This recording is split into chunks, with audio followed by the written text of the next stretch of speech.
तो हेलो बच्चों, तो कैसे हैं आप सब लोग। तो आज हम देखने वाले हैं जो हमारे पास एक क्लास 12th का चैप्टर है केमिस्ट्री का, हेलोएल्कीन्स एंड हेलोएरीन्स।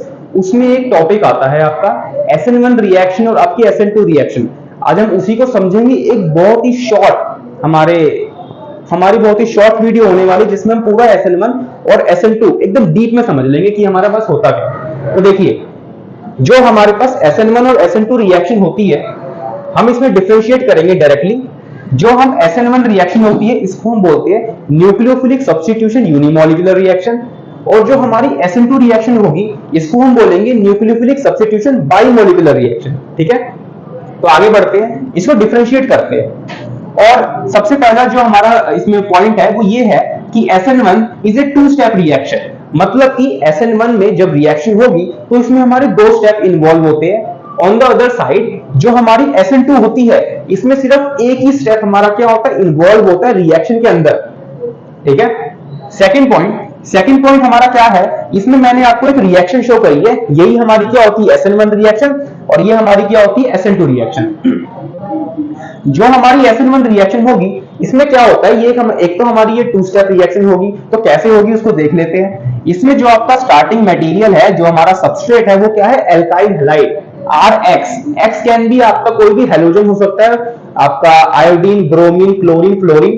ठीक है, इसमें हमारे पास क्या होगा SN1 में, सबसे पहले जो आपका सबस्ट्रेट है, जो फर्स्ट स्टेप होता है आपका, यहां से लीविंग ग्रुप लीव करेगा। जब लीविंग ग्रुप लीव कर जाएगा तो यहाँ पे आपका कार्बोकैटायन की जनरेशन होगी।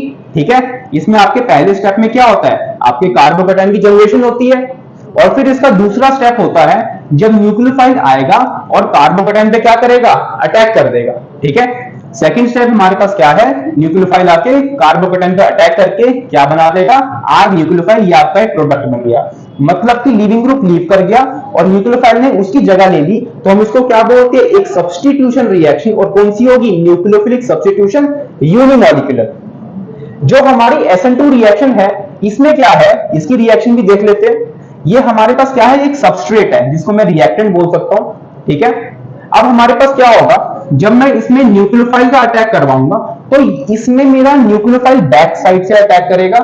जब मेरा न्यूक्लियोफाइल बैक साइड से अटैक करेगा और लीविंग ग्रुप फ्रंट से लीव करेगा, तो प्रोडक्ट बनने से पहले एक ट्रांजिशन स्टेट बनती है यहाँ पे हमारी। वो क्या होती है, न्यूक्लियोफाइल आर से अटैच हो रहा है और लीविंग ग्रुप यहां से लीव कर रहा है, तो ये एक आपकी ट्रांजिशन स्टेट बनेगी। और फिर जब हमारा लीविंग ग्रुप पूरी तरीके से लीव कर जाएगा तो हमारे पास क्या प्रोडक्ट मिलेगा, आर न्यूक्लियोफाइल। मतलब इसमें भी हमें क्या मिल रहा है, आर न्यूक्लियोफाइल, और यहां पे भी हमें आर nucleophile. But this is a two step reaction, whereas this is a one step reaction। यहां पे हमने दो बना रखे हैं, लेकिन ये ओवरऑल वन स्टेप में हो जाती है। लेकिन यहां पे आपके क्या होते हैं, दो स्टेप इन्वॉल्व होते हैं इस रिएक्शन के अंदर। नेक्स्ट पॉइंट क्या है, मोस्ट इंपॉर्टेंट पॉइंट, कि इसमें आपका कार्बोकैटायन की फॉर्मेशन होती है। ठीक है, कार्बोकैटायन की कैसे फॉर्मेशन होती है, जो मैंने यहां पे दिखा रखा है, देखो R पॉजिटिव बन रखा है, तो ये आपका क्या, एक कार्बोकैटायन है। मतलब कि यहां पे आपका कार्बोकैटायन बनता है एज इंटरमीडिएट। ठीक है, एज इंटरमीडिएट क्या बनेगा आपका, कार्बोकैटायन। और यहां पे आपकी ट्रांजिशन स्टेट बनती है, जो ये है, ये क्या है, ट्रांजिशन स्टेट है आपकी। ठीक है, जो मैंने ये बना रखा है, इसको हम क्या बोलेंगे, transition state involve in SN2 reaction. Next point पे चलेंगे। नेक्स्ट पॉइंट पे देखेंगे कि हमारे पास यहाँ पे क्या है, मैंने एक इक्वेशन लिख रखी है, ये हमारी रेट ऑफ द रिएक्शन की इक्वेशन होगी। R इज इक्वल टू में K ब्रैकेट में RX, मतलब कि सबस्ट्रेट की कंसेंट्रेशन। जो आपकी SN1 रिएक्शन होती है वो सिर्फ किस पे डिपेंड करेगी, जो आपकी SN1 रिएक्शन होगी वो सिर्फ सबस्ट्रेट पे डिपेंड करती है। वेयर एज जो आपकी SN2 रिएक्शन होगी वो आपकी सबस्ट्रेट पे तो डिपेंड करेगी, साथ साथ आपकी न्यूक्लियोफाइल पे भी डिपेंड करती है। देखिए यहाँ पे जो आपकी SN1 रिएक्शन है वो सिर्फ सबस्ट्रेट पे डिपेंड करेगी, इसलिए मैंने सबस्ट्रेट की कंसेंट्रेशन लिखी है। ठीक है, और यहाँ पे ये सबस्ट्रेट पे तो करेगी, साथ साथ न्यूक्लियोफाइल पे भी करती है, इसलिए मैंने यहाँ पे दोनों लिखे हैं। अब मैं इससे ऑर्डर और मॉलिक्यूलरिटी निकालता हूं, क्योंकि यहाँ पे हमारे पास सिर्फ एक ही होगा ये, तो इसकी क्या हो जाएगी, इसकी पावर 1 है, मतलब कि ऑर्डर क्या हो जाएगा, 1 हो जाएगा। ठीक है, मॉलिक्यूलरिटी, कितने मॉलिक्यूल्स अवेलेबल है, 1 ही तो है, तो मैं क्या लिख दूंगा, 1। वेयर यहाँ पे आपका ऑर्डर क्या होगा, 2 होगा। इसकी पावर अल्फा प्लस बीटा हमारा क्या होता है, 2 होता है। यहाँ पे, तो ये हमारा क्या हो जाएगा ऑर्डर 2, और SN2 की जो मॉलिक्यूलरिटी होगी वो क्या होगी 2, क्योंकि यहाँ पे आपके दो मॉलिक्यूल यहाँ पे रिएक्शन में इन्वॉल्व है। ठीक है, आगे चलेंगे, फिफ्थ स्टेप सीखेंगे कि हमारे पास ये क्या है। फिफ्थ स्टेप है आपका, fifth point, rate of the reaction.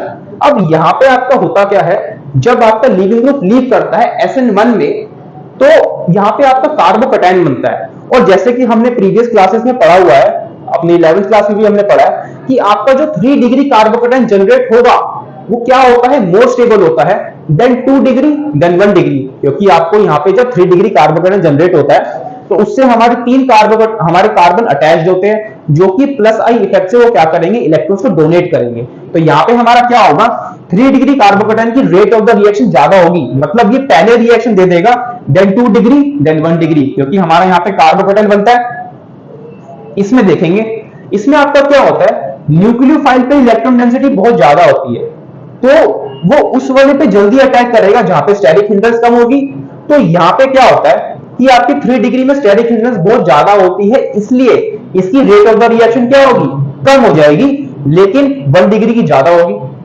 ठीक है, 6 पॉइंट देखेंगे, रेट ऑफ द रिएक्शन, जब हम ये वाला एल्काइल हैलाइड लेंगे फिर ये वाला लेंगे, तो इसमें क्या है, RI की रेट ऑफ द रिएक्शन ज्यादा इसलिए होगी जब आपका I नेगेटिव, जब आपका आयोडीन निकलेगा तो अपने ऊपर एक चार्ज लेके निकलेगा, नेगेटिव चार्ज, और आयोडीन के ऊपर नेगेटिव चार्ज मोर स्टेबल होता है। ठीक है, तो हम क्या बोलेंगे कि RI की आपकी रेट ऑफ द रिएक्शन ज्यादा है then RBr then RCl then RF, और ये आपकी दोनों में सेम चलेगी, इसमें आपको कोई डिफरेंस नहीं करना, दोनों आपका सेम रहेगा, चाहे वो SN1 हो चाहे SN2 हो, दोनों में आपकी rate of the reaction according to the halogen same है।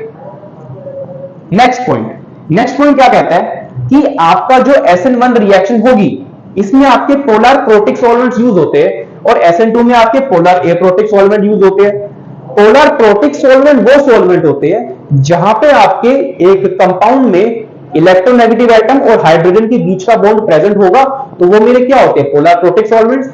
Whereas on the other hands, अगर हमारे पास एक पोलर एप्रोटिक सॉल्वेंट है, मतलब जहां पे जिस सॉल्वेंट में आपको उसमें कोई कंपाउंड होगा, उसमें अगर आपका कोई बॉन्ड प्रेजेंट नहीं है, कौन सा वाला, मतलब कि अगर आपके हैलोजन और हाइड्रोजन के बीच का बॉन्ड प्रेजेंट नहीं होगा, वो मेरे किस में आएंगे, पोलर एप्रोटिक सॉल्वेंट में। तो मैं यहाँ पे ये बोलूंगा कि पोलर प्रोटिक सॉल्वेंट SN1 में यूज होता है, polar protic solvent, polar aprotic हमारा SN2 में यूज होगा। ठीक है, ये आपको ध्यान रखना है। नेक्स्ट है स्टीरियोकेमिस्ट्री। अब इसमें स्टीरियोकेमिस्ट्री बहुत ही अच्छा रोल प्ले करती है। जब हम SN1 की बात करते हैं तो इसमें आपकी रेसिमाइजेशन होगी। रेसिमाइजेशन का मतलब इन्वर्जन प्लस रिटेंशन। ठीक है, रेसिमाइजेशन का मतलब क्या होता है, इन्वर्जन प्लस रिटेंशन। इन्वर्जन का मतलब अगर आपका लीविंग ग्रुप जहां से लीव कर रहा है, न्यूक्लियोफाइल उसके पीछे से आके लग रहा है, अटैच हो रहा है, तो हम क्या बोलेंगे, वहां पे आपका क्या हो रही है, इन्वर्जन हो रही है। रिटेंशन मतलब कि लीविंग ग्रुप जहां से लीव किया उसी पोजीशन पे, उसी डायरेक्शन में आके आपका न्यूक्लियोफाइल R से जुड़ गया, तो मैं इसको क्या बोलूंगा, रिटेंशन। लेकिन यहां पे सिर्फ इन्वर्जन होता है। ठीक है, तो हमने बहुत ही शॉर्ट में SN1 और SN2 को समझा है, और ये इसके लिए बेस्ट वीडियो होने वाली है। ठीक है, तो आप इसको पढ़िए, रिवाइज करिए और इसको पूरा ध्यान रखिए, इसी से आपका पूरा रिवाइज हो जाएगा क्या, SN1 और SN2। ठीक है, तो इसको आप पढ़िए, बाकी और भी कॉन्सेप्ट की वीडियो आपको ऐसे ही मिलती रहेगी। तब तक के लिए गुड बाय।